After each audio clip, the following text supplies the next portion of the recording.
যে মানুষটা তাকে নিজের জীবন বাজি রেখে তার জীবন রক্ষা করলো, তার সাথে বেঈমানি বিট্রে করা, এটা সুস্পষ্টভাবে তার নেয়ামতের কুফুরি করা। আর আল্লাহ তাআলা বলেছেন, ওয়ালা ইন কাফারতুম ইন্না আযাবি লাশাদীদ, আল্লাহর নেয়ামত, মানুষের অবদান, এগুলোকে অস্বীকার করা এটা আল্লাহর আযাবের কারণ। প্রথম কথা হলো, বিবাহিত মানুষ যদি জেনায় লিপ্ত হয় তাহলে তো ইসলামের দৃষ্টিতে সবচেয়ে নির্মম এবং করুণ শাস্তির কথা বলেছে। কেন ইসলাম এই ব্যাপারে এত সিরিয়াস? অন্য কোনো অপরাধের বেলায় ইসলাম এত কঠিন শাস্তির কথা বলেনি। কোমর পর্যন্ত মাটিতে পুঁতে রেখে পাথরের আঘাতে তাকে মৃত্যুদণ্ড বাস্তবায়ন করা, অন্যান্য ক্ষেত্রে এত কঠিনভাবে মৃত্যুদণ্ড বাস্তবায়ন করতে ইসলাম বলে না। এক্ষেত্রে কেন বলেছে? যদিও এই ধরনের শাস্তি বাস্তবায়নের ঘটনা সকাল বিকাল বা প্রতিদিন প্রতিনিয়ত ঘটবে না, এই জন্যই তো এই ধরনের অপরাধ প্রমাণিত হওয়ার জন্য অনেক কঠিন কঠিন শর্ত দিয়েছে শরীয়ত।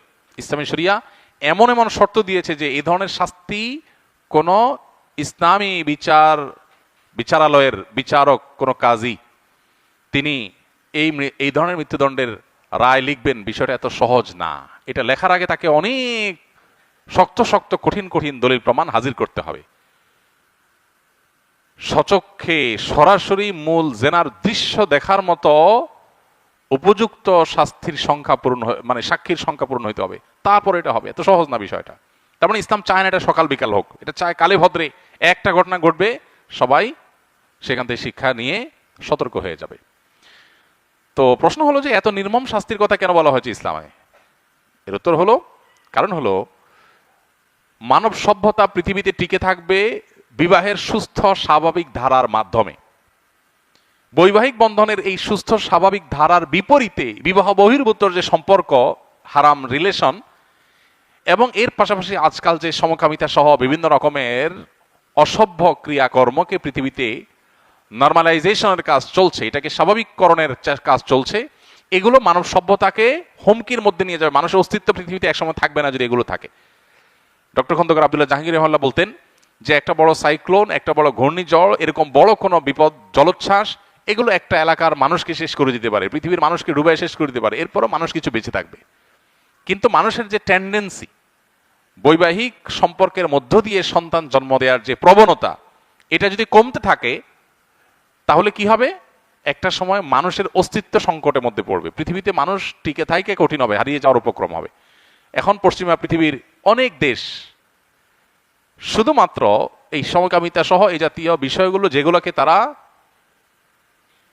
উদারতার অংশ মনে করে, এগুলোকে তারা মানসিকভাবে সমর্থন করে, তারা পর্যন্ত সরকারিভাবে এখন অনেক দেশে নিষেধাজ্ঞা আরোপ করছে এই জাতীয় বিষয়কে। কেন? শুধুমাত্র মানুষের জন্মের হার বাড়াবার জন্য। কারণ মানুষের জন্মের হার কমে যায়, এইভাবে টেন্ডেন্সি চেঞ্জ হয়ে যায়, প্রবণতা শেষ হয়ে যায় মানুষের। যে সমস্ত দেশ এই বিবাহ বিরোধী সম্পর্ককে অ্যাপ্রিসিয়েট করে, সেই সমস্ত দেশে, সেই সমস্ত সমাজ দেখবেন মানুষের জন্মের হার কমে গেছে। মানুষ যে কি জিনিস, মানুষ যে কত মূল্যবান সম্পদ, এটা ওই সমস্ত দেশগুলো হাড়ে হাড়ে টের পাচ্ছে। এই জন্য এই ধরনের পরকীয়ার সম্পর্ককে ইসলাম সবচেয়ে জঘন্য অপরাধ হিসেবে সাব্যস্ত করে। আজ এটা ঘরে ঘরে হচ্ছে, যেটাকে ইসলাম সবচেয়ে কঠিন শাস্তি দেয় যে অপরাধের, সে অপরাধ এখন জনে জনে ঘরে ঘরে হচ্ছে, এবং এটাকে নর্মালাইজেশন করা হচ্ছে বিনোদনের নামে, নাটক সিনেমার নামে। অনেক অসভ্যতার চর্চার মধ্যে থেকে একটা হলো এই পরকীয়াকে অনেক ফিল্মের মাধ্যমে নর্মালাইজেশন করা হচ্ছে। এগুলোর ভয়াবহতা কত বেশি সেটা যে সমস্ত সমাজ, যে সমস্ত রাষ্ট্র এগুলোকে নর্মাল করেছে, তারা হাড়ে হাড়ে টের পাচ্ছে। তারা এখন প্রণোদনা দিয়েও সন্তান জন্মের হার বাড়াতে পারছে না। সো এ ধরনের অপরাধ আল্লাহর কাছে সবচেয়ে জঘন্য অপরাধ। তবে এ ধরনের অপরাধের যে শাস্তির কথা বললাম, সেটা কার্যকর করবে ইসলামের বিচারিক আদালত। এটা কোনো ব্যক্তি, কোনো গ্রুপ বিশেষ কেউ কারোর বিরুদ্ধে চাইলো আর বাস্তবায়ন করলো, এলাকা এলাকায় বিচার বসায়, সেটা করার কোনো অধিকার কাউকে দেওয়া হয়নি। অতএব সে বিষয়ে সাবধান থাকতে হবে। আর সবচেয়ে বড় কথা হলো, এত বড় অকৃতজ্ঞ মানুষ, তার শাস্তি কি হতে পারে সেটা একমাত্র আল্লাহ তাআলাই ভালো জানেন। যে মানুষটা তাকে নিজের জীবন বাজি রেখে তার জীবন রক্ষা করলো, তার সাথে বেঈমানি বিট্রে করা, এটা সুস্পষ্টভাবে তার নেয়ামতের কুফুরি করা।